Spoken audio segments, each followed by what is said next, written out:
গো, এবার পয়লা বৈশাখ গেল, বৌমাকে কিছুই দেওয়া হলো না। ভাবছি না এবার একটা সোনার গয়না এনে দেবো গো তোমার বৌমাকে, খুশি হবে বলো?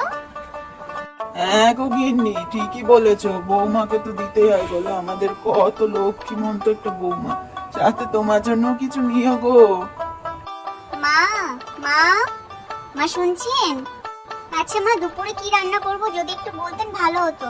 আর এই গরম পড়েছে, আপনাদের একটু শরবত করে দিই, খেয়ে নিন দুজনে, ভালো লাগবে বেশ।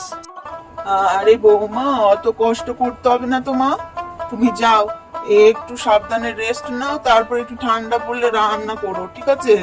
ও মা, এ কি হলো গো? বৌমা যে পড়ে গেল গো মাথা ঘুরে, তাড়াতাড়ি ঘরে নিয়ে চলো। এই মিঠি, মিঠি, অজরে ঘুমাচ্ছ, কি হয়েছেটা কি তোমার? ওঠো একটু, শোনো।